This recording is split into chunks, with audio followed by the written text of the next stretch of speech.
Hello, good morning students. बेटा previous lecture के inside हमने डिस्कस किया how body is charge, body को कैसे हम चार्ज करेंगे। बेटा हमने प्रीवियस लेक्चर के इनसाइड देखा हमारे पास 3 टाइप्स की बॉडी थी। One is conductor, second is insulator और लास्ट इज सेमी कंडक्टर। बेटा हमने डिस्कस किया हम कंडक्टर को 5 मेथड के साथ चार्ज कर सकते हैं और बेटा इंसुलेटर को हम सिर्फ एक मेथड के द्वारा चार्ज कर सकते हैं। आज जो टॉपिक बेटा हम डिस्कस करेंगे उसका नाम है बेटा कूलॉम्स लॉ। बेटा ये कूलॉम्स लॉ दिया गया था 1785 के अंदर। कूलॉम्स लॉ बेटा में क्या बताता है, हाउ टू चार्ज इंटरेक्ट, दो चार्ज कैसे इंटरेक्ट करते हैं। अगर मैं सिंपल शब्दों में बताऊं बेटा, कूलॉम्स लॉ में बताता है इंटरेक्शन ऑफ चार्जेस के बारे में। किसके बारे में बेटा? इंटरेक्शन ऑफ चार्जेस के बारे में। बेटा देखो बेटा हमने ऑलरेडी डिस्कस किया, जो लाइक चार्ज है वो क्या करते हैं, एक दूसरे को रिपेल, और अनलाइक चार्ज क्या करते हैं बेटा, एक दूसरे को अट्रैक्ट। कूलॉम्स लॉ में बताता है बेटा जो लाइक चार्ज है वो किस फोर्स ऑफ मैग्नीट्यूड के साथ एक दूसरे को रिपेल करते हैं, और अनलाइक चार्ज किस फोर्स ऑफ मैग्नीट्यूड के साथ एक दूसरे को अट्रैक्ट करते हैं। दोबारा से समझो बेटा, कूलॉम्स लॉ में क्या बताता है, जो लाइक चार्ज है वो किस फोर्स ऑफ मैग्नीट्यूड के साथ एक दूसरे को रिपेल करते हैं, जो अनलाइक चार्ज है बेटा वो किस फोर्स ऑफ मैग्नीट्यूड के साथ एक दूसरे को अट्रैक्ट करते हैं। ये सब हमें क्या कौन बताता है बेटा? कूलॉम्स लॉ बताता है। देखो बेटा इसके कुछ पॉइंट्स हैं, उनको हम एक बार रिवाइज करते हैं। देखो जो फर्स्ट पॉइंट है बेटा वो है स्टैटिक चार्ज। चार्ज की पोजीशन क्या होनी चाहिए बेटा? रेस्ट के अंदर। चार्ज कैसे होनी चाहिए? रेस्ट के अंदर। सेकंड है बेटा पॉइंट चार्ज। जो चार्ज है बेटा वो किस स्पेस के अंदर होनी चाहिए? स्मॉल स्पेस के अंदर होनी चाहिए। मीन चार्ज है वो कैसे होनी चाहिए बेटा? Point charge.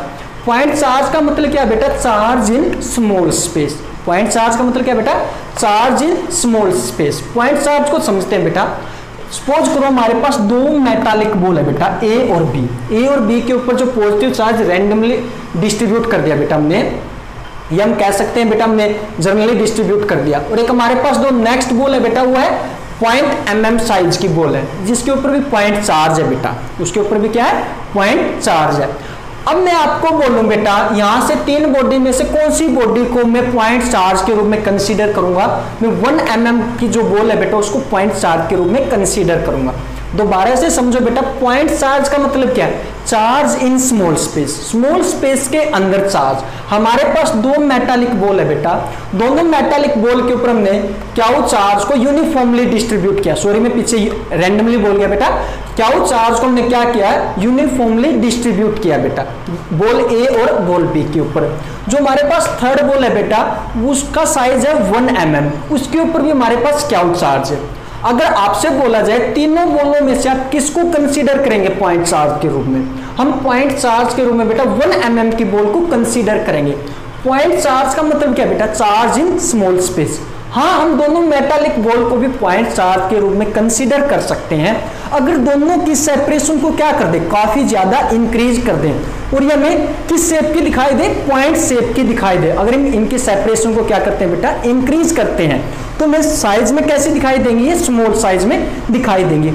उस दौरान इन दोनों बॉल को हम पॉइंट चार्ज के रूप में कंसीडर कर सकते हैं बेटा। नेक्स्ट पॉइंट देखो बेटा, force act along line joining centre of 2 charges. बेटा जो फोर्स लगेगा बेटा वो उसी लाइन के ऊपर लगेगा जो लाइन दोनों पॉइंट चार्ज के सेंटर को ज्वाइन करती है। दोबारा से समझो बेटा, जो फोर्स एक्ट होगा आपका वो उसी लाइन के ऊपर फोर्स एक्ट होगा जो लाइन दोनों पॉइंट चार्ज के सेंटर को ज्वाइन करती है। यहां पे देखो बेटा हमारे पास बॉडी 1, बॉडी 1 के ऊपर आपका पॉइंट चार्ज है Q1। नेक्स्ट है बॉडी 2 बेटा, बॉडी 2 के ऊपर आपका पॉइंट चार्ज है Q2। तो बेटा जो फोर्स एक्ट होगा इस लाइन के ऊपर फोर्स एक्ट होगा, ये लाइन बेटा दोनों पॉइंट चार्ज के सेंटर को क्या करती है? ज्वाइन करती है बेटा। ना तो आपका फोर्स इस डायरेक्शन के अंदर एक्ट होगा बेटा, ना ही आपका फोर्स इस डायरेक्शन के अंदर एक्ट होगा बेटा। अब यहां से देखो बेटा, जो सेकंड बॉडी है बेटा ये फर्स्ट बॉडी को रिपेल करेगी इस डायरेक्शन के अंदर बेटा। जो सेकंड बॉडी है ये फर्स्ट बॉडी को रिपेल करेगी बेटा इस डायरेक्शन के अंदर, यानी कि force on first body due to second body. और बेटा जो फर्स्ट बॉडी है ये सेकंड बॉडी को रिपेल करेगी इस डायरेक्शन के अंदर बेटा, यानी कि force on second body due to first body. जो ये फोर्स लग रहा है बेटा ये उसी लाइन के ऊपर लग रहा है जो लाइन दोनों पॉइंट चार्ज के सेंटर को ज्वाइन करती है बेटा। नेक्स्ट पॉइंट देखो बेटा, यहां से आप जो फोर्स है बेटा वो डायरेक्टली प्रोपोर्शनल होगा product of 2 point charges. Force किसके डायरेक्टली प्रोपोर्शनल होगा बेटा? Product of 2 point charges. और इनवर्सली प्रोपोर्शनल होगा बेटा सेपरेशन के स्क्वायर के। बेटा देखो जैसे जैसे हम सेपरेशन को इंक्रीज करेंगे वैसे वैसे आपका फोर्स क्या होगा? डिक्रीज होगा बेटा। जैसे जैसे हम सेपरेशन को डिक्रीज करेंगे वैसे वैसे आपका फोर्स क्या होगा? इंक्रीज होगा। हम कह सकते हैं जो फोर्स है बेटा वो किसके इनवर्सली प्रोपोर्शनल होता है? सेपरेशन के स्क्वायर के। यहां से बेटा आपका कंक्लूजन आता है K Q1 Q2 by R square. K को बेटा हम क्या बोलते हैं? इलेक्ट्रोस्टैटिक्स कांस्टेंट या कूलाम कांस्टेंट बेटा। इसकी वैल्यू होती है 9 × 10⁹ न्यूटन मीटर स्क्वायर पर कूलाम स्क्वायर बेटा। जो इलेक्ट्रोस्टैटिक्स कांस्टेंट की वैल्यू है बेटा ये हम कह सकते हैं जो इलेक्ट्रोस्टैटिक्स कांस्टेंट है बेटा ये डिपेंड करता है nature of medium in which charge are placed.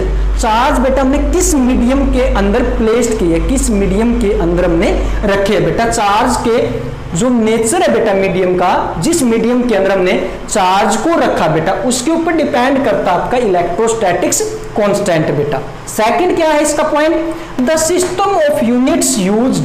बेटा हम किस सिस्टम के अंदर इसको यूज कर रहे हैं बेटा? एसआई सिस्टम के अंदर आपकी K की वैल्यू होती है 1/4πε0 और CGS सिस्टम के अंदर बेटा K की वैल्यू होती है 1/K बेटा।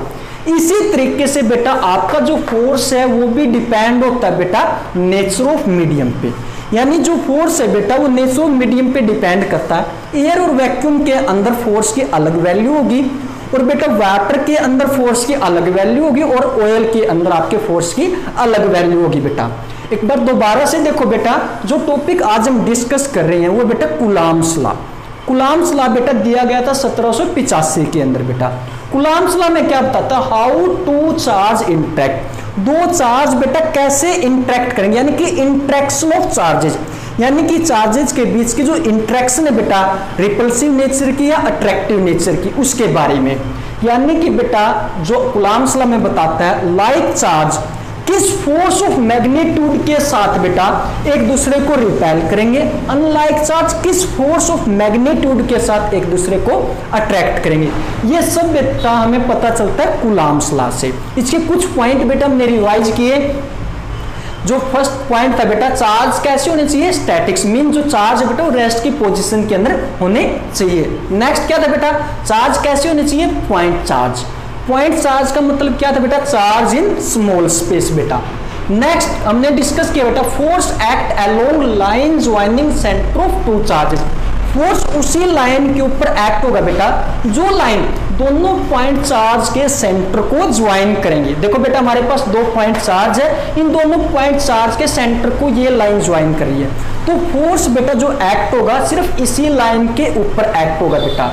यहाँ पे हमने देखा जो सेकंड बॉडी है बेटा वो फोर्स लगा रही है फर्स्ट बॉडी के ऊपर रिपल्सिव नेचर का इस डायरेक्शन के अंदर, यानी कि force on first body due to second body.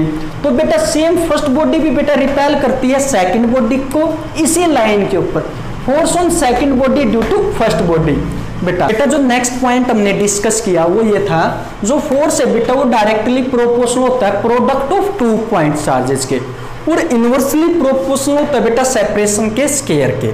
यहाँ पे हमने देखा बेटा जो फोर्स है बेटा वो इंक्रीज होगा अगर हम सेपरेशन को क्या कर दें? डिक्रीज।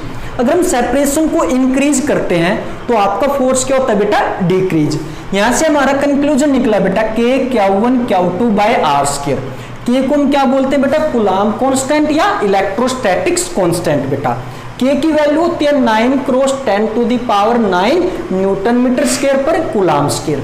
जो बेटा K की ये वैल्यू है ये चेंज होती रहती है, मींस ये डिपेंड करती है बेटा मीडियम के नेचर पे, यानी कि किस मीडियम के अंदर हम चार्ज को प्लेस्ड करते हैं बेटा। आगे हमने डिस्कस किया बेटा जो K है वो डिपेंड होता है सिस्टम ऑफ यूनिट यूज्ड, हम किस सिस्टम की यूनिट को यूज कर रहे हैं। अगर हम SI सिस्टम को यूज कर रहे हैं बेटा तो K की वैल्यू होती है हमारे पास 1/4 4 पाई एप्सिलॉन नॉट। अगर हम CGS सिस्टम को यूज करते हैं बेटा तो K की वैल्यू होती है 1/K। ये सब कुछ हमने बेटा डिस्कस किया। अब हम डिस्कस करेंगे बेटा graph of force versus separation का। बेटा यहाँ पे देखो आपको एक ग्राफ दिखाई दे रहा होगा बेटा, जैसे जैसे आपकी सेपरेशन इंक्रीज हो रही है बेटा वैसे वैसे आपका फोर्स क्या है बेटा डिक्रीज हो रहा है। हम कह सकते हैं अगर हम बेटा सेपरेशन को क्या कर दें डबल कर दें तो आपका फोर्स बेटा 4 टाइम्स कम हो जाएगा। अगर हम सेपरेशन को बेटा ऑफ कर दें तो आपका फोर्स बेटा 4 टाइम्स इंक्रीज हो जाएगा। बेटा एक बार आप इसको रिवाइज कीजिए और इसको एक बार नोट डाउन कीजिए बेटा, उसके बाद हम डिस्कस करेंगे नेक्स्ट टॉपिक के बारे में।